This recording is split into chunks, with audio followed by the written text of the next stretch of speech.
stress up the groove, the energy a little different when the blessings accrue. Hey, who you talking to? Just know I ain't no regular fool. Could be anything in the world, but detox environmental toxins and heavy metals. So that's important too, because we are living, outside world, internal world.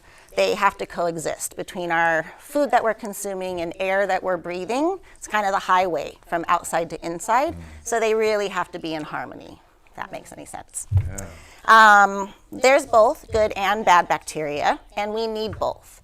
Unfortunately, we've had a year of sanitizing the heck out of our hands, and sometimes that actually can be a little bit detrimental because we're killing some good bacteria too.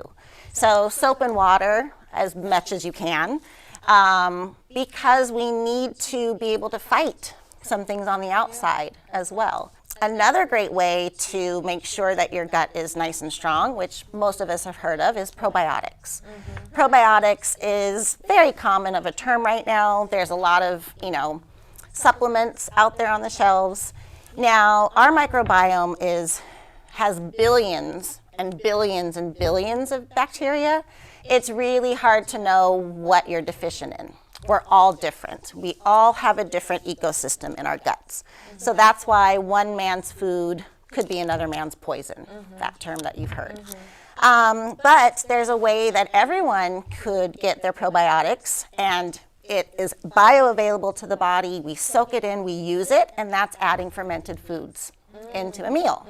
It's interesting how other cultures do that when it comes to, they just know to help digestion, just have that little bit of fermented foods with every meal. For instance, the pickled ginger with sushi, kimchi with Asian food, things like that. So adding those to your diet. Sauerkraut, I know a lot of people turn their nose up at it because it can be quite strong, but just try just a little bit mixed in a salad. It actually brings a lot of flavor.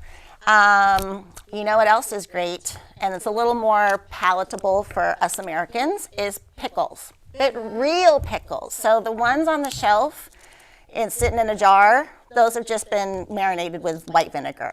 But if you can find ones, I know Trader Joe's has some, that are bubbly and fermented and they have to stay cold in the refrigerator, those are probiotics. So now if you have that pickle with your sandwich, you're gonna digest that sandwich better.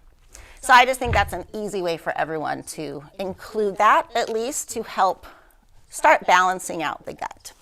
Yeah. And you can get the carrots too at Mexican restaurants. Yes. Would you recommend that too? Absolutely.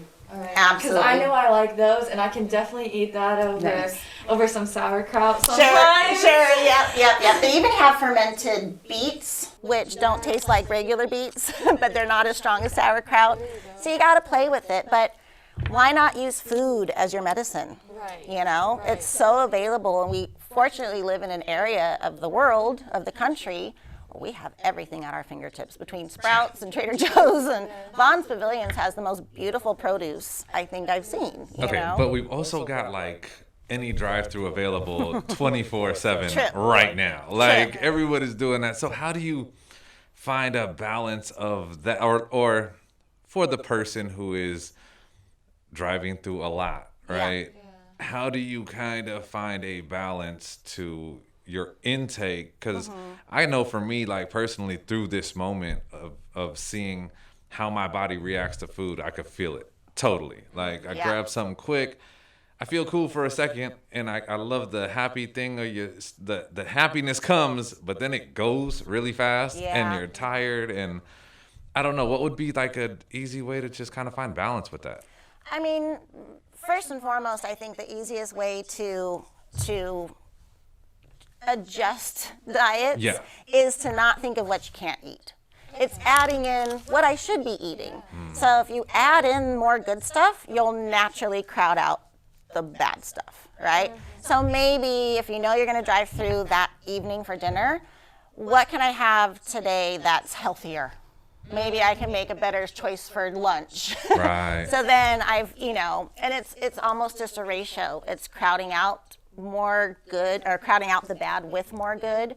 And eventually the 80-20 rule. 80% as best and nutritious and real as possible, 20% who cares? That's your 20%. I need my Mexican food. I want my chips and salsa. I want to have, you know. But if I know that I'm going to Mexican food tonight, I'm going to have a healthy smoothie. I'm going to have a lot of water. I'm going to have a salad, you know, and then there's no guilt.